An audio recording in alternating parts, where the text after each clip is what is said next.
con nuestras flores de corte. Recuerden que habíamos visto el tema de los claveles. Los claveles para la preparación de ramos y composiciones se deben de dejar como mínimo uno de los pisos de flores que van de hojas que van en los tallos, y eliminar todas las que siguen a continuación hacia debajo y proceder al corte normalmente en bisel. Mucha gente está acostumbrada a hacerlo a mano. Cortamos normalmente a la altura de un nudo. Preferible todas las flores de corte, corte limpio y con herramienta bien afilada.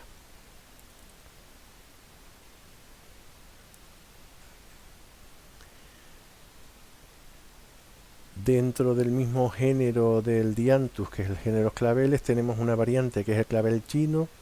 El clavel chino normalmente tiene menor número de pétalos, de piezas florales de pétalos, que el clavel normal.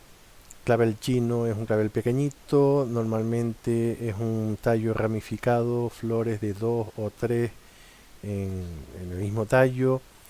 Aquí sí que tenemos que limpiar bastante bien todo el tema de la hoja, porque son flores bastante pequeñitas, y si no quitamos todo ese verde del tallo, se nos va a quedar una estructura un poquito apelmazada, que no da lugar a nada bonito, porque lo que interesa de los claveles chinos es esa flor variegada normalmente, como está utilizando hoy día, como vemos en la foto, y pequeños grupitos de color agrupados sin un fondo verde que lo vaya a destacar. Ya de por sí van bastante bien conjugadas entre ellas como para necesitar algo más de relleno.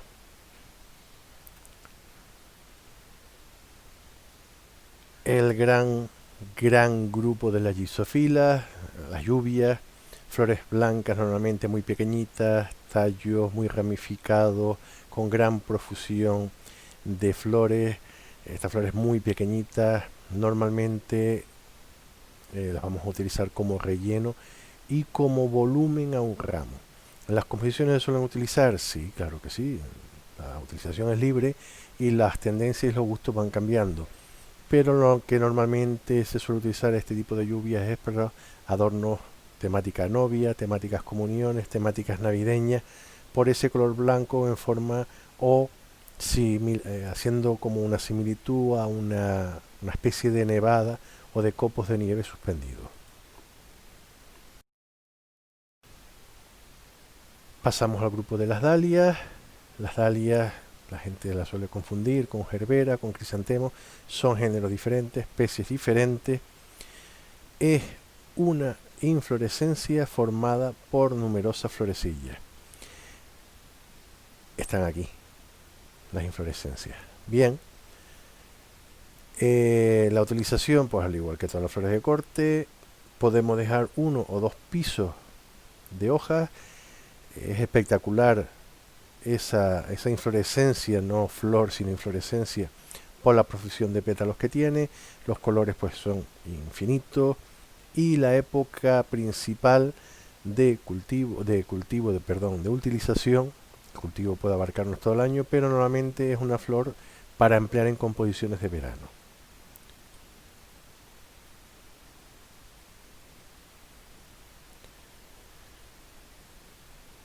Otro género se parece mucho a la dalia, sí, pero estos son crisantemos. Aquí después de los nombres comunes ya hemos comentado que en cada sitio los llaman de una manera diferente. Esto es un crisantemo. Crisantemos tenemos simples, tenemos dobles, normalmente colores, la tendencia ahora son los azules y violetas. Son clásicos los crisantemos de colores otoñales, naranjas, cobrizos, rojos oscuros, etcétera, etcétera. Incluso pues amarillos, mostaza, es lo que se viene utilizando normalmente de forma clásica. Recordar que el crisantemo es la flor nacional de Japón, no es una flor de muerto, como se suele decir muchas veces. Bueno, el crisantemo es una flor lo suficientemente bonita tanto como para utilizar en cabezas individuales como una agrupación de cabezas y formar pequeños buquetes. La limpieza del tallo, pues ya les digo, es también muy similar. Se le podría dejar un piso de hoja verde, como vemos aquí debajo, pero la tendencia, ya les digo, es ampliar la espectacularidad de esa cabeza floral y eliminar todo el verde, y ese verde rellenar ese espacio pues con otras cabezas o con otras especies florales, incluso con algún verde de corte algo más llamativo, porque como ven la hoja no nos dice nada, no adorna. Similar a dalia, similar a crisantemo, tenemos la gerbera. Es de las plantas más utilizadas hoy día. Primero, ¿por qué? Porque ese tallo carnoso, donde al final solo vamos a tener una flor, que es una forma en capítulo, nosotros la vamos a conocer como flor, pero esto es un capítulo floral.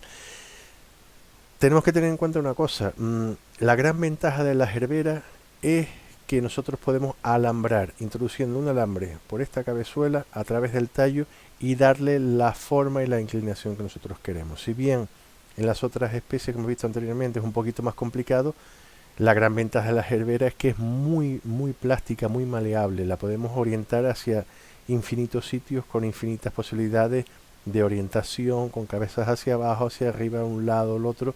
Bueno, es un espectáculo una vez que sabemos enhebrar gerbera. Por eso quizás es una de las flores más utilizadas hoy día en composiciones florales.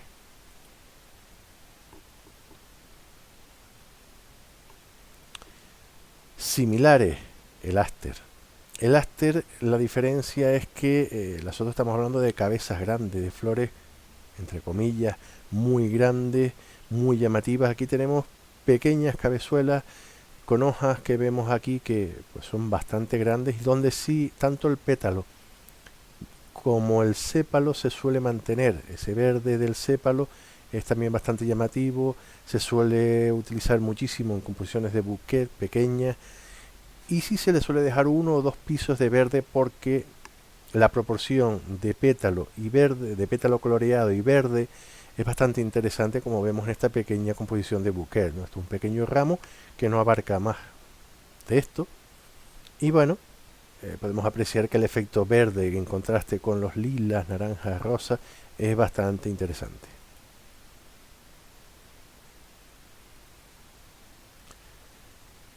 ¿Empleamos los girasoles en floristería? Pues sí, como pie único, o a lo mejor una composición, 2 o 3 cabezuelas de este tipo. Género Elianthus, se están cultivando cada vez más variedades mucho más ornamentales que el clásico, pero sí es verdad que el hecho de tener un girasol aviva muchas cosas en la cabeza de quien lo contempla, ¿no? Es una flor que tendemos a pensar que es el verano, alegría, es muy llamativa, es espectacularmente grande. Aquí el tema de dejar o limpiar hojas es a gusto de la composición y el florista.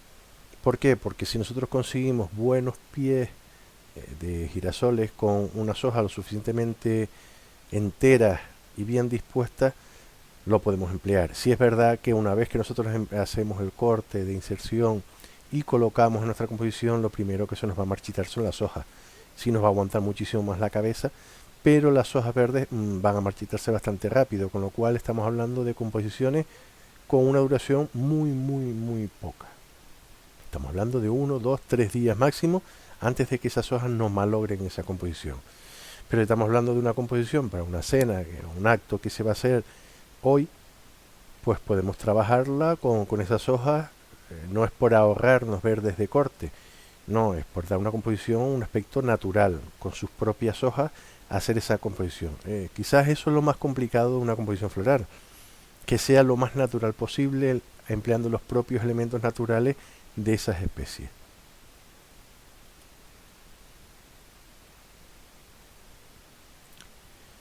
Una planta que se está demandando muchísimo, el solidago. ¿Por qué? Por esas pequeñas espigas de floración que tiene, porque es muy interesante también esa hoja verde, si la sabemos manejar. Si no, lo normal es descarnar todo el tallo, dejar 1 o 2 pisos de hoja verde y aprovechar ese amarillo, esa flor pequeñita, esas pequeñas florecillas a lo largo de esa ramificación.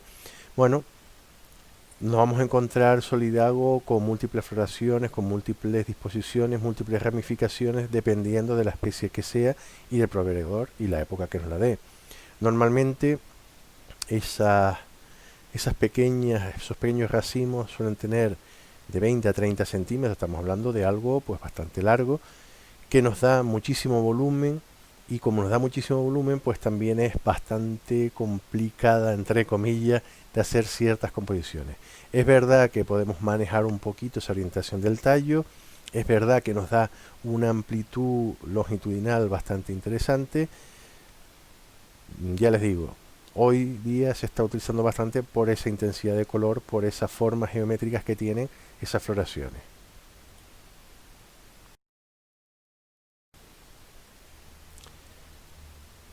Los alelí, género Matiola, especie Matiola ancana, es una crucífera como planta crucífera, que quiere decir que los pétalos están en forma de cruz. Estamos hablando de una floración en un tallo, pueden ser simples, dobles, muy interesante por el olor. Hay gente a la que le molesta el olor del alelí, cuidado. Normalmente es un olor bastante agradable. En una composición floral, ya les hemos comentado que prima el aspecto visual, pero el aspecto olfativo no lo dejamos de lado. Es un complemento, se espera que las flores huelan. ¿A qué huelen las flores? A flores. Mucha gente no sabe identificar, sobre todo cuando tenemos una composición, varios tipos de plantas que tienen sus flores olor. Es una mezcla como de colonias extrañas, y si nosotros vamos a emplear varias especies de flores de corte que desprenden olor, hay que tener cuidado con eso, porque puede llegar incluso a ser molesta en un recinto cerrado. No hay nada más desagradable que llegar pues a cualquier acto, estar en una cena, un almuerzo o un desayuno, tener un centro de mesa espectacular, precioso, pero entre el olor de la comida, los que les gusta el vino, que quieren apreciar los olores del vino, el olor de las flores, al final resulta una cacofonía de olores que muchas veces puede ser molesta. Cuidado con las composiciones que se hacen para las comidas. Hay que bajar la intensidad del olor, porque lo que prima es la comida. Nuestra composición no es el eje de la conversación. No nos vamos a sentar a 8 personas para ver qué ramo tan bonito tenemos en la mesa. No, estamos celebrando algo.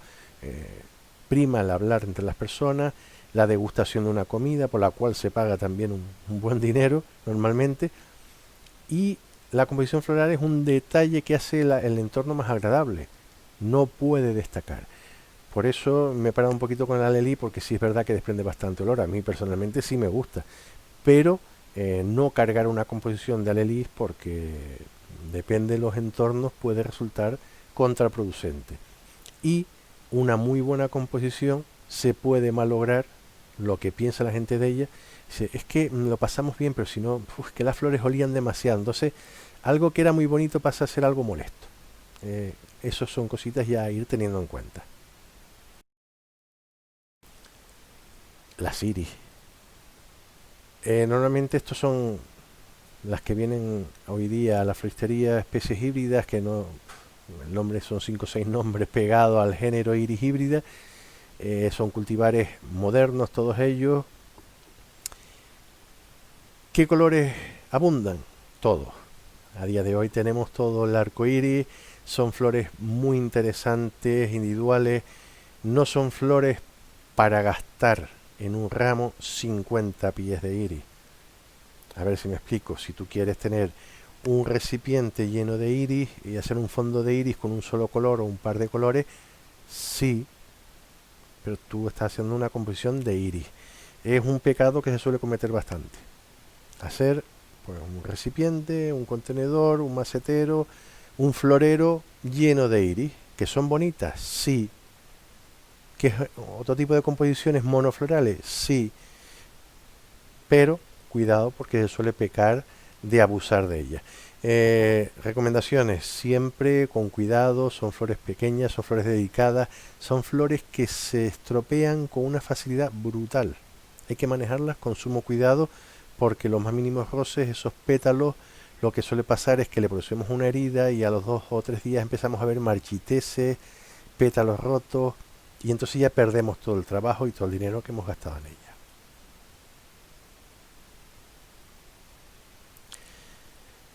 Y por hoy lo vamos a dejar aquí en los gladiolos. Tener en cuenta que los gladiolos, como les ponéis, tienen un tamaño gigantesco. Tenemos varas que nos pueden medir 50 centímetros, incluso 1 metro. Lo bonito de los gladiolos es que tiene alta durabilidad. Esa alta durabilidad muchas veces se confunde con comprar material a vivero que no está en buenas disposiciones. Uno de los pecados es, no, déjamela pero con solo 3 o 4 florecitas abiertas porque quiero que eso después me aguante más y se vayan abriendo en casa. Lo que suele pasar es que al final la mitad de estas flores no abren. En casa no me van a abrir porque no tenemos las condiciones de humedad. Para las composiciones florales tienen que estar la mayoría abiertos. Tienen un efecto óptico bastante interesante que estén cerradas las puntas, pero sí es verdad que tenemos que tener en cuenta que más de la mitad de las flores tienen que estar abiertas. Si no, no, para poner un palo verde con unas vainas a los lados de ese palo, hombre, hay otras opciones más baratas y más económicas. Ya les digo, visualmente es muy impresionante, nos da mucho juego. Las varas tienen que estar derechas, si las varas tienen deformidades, es más difícil hacer una composición con una vara torcida porque tenemos la idea de algo derecho, o nuestra mente en los floristas una vara derecha con unas flores brotando alrededor de ese tronco. Ya les digo, es muy raro que si el vivero es de calidad, esto no lo dé con alguna torcedura aquí debajo. Eso serían plantas de segunda o de tercera calidad que normalmente se desechan. Y por hoy hemos terminado el repaso de flores.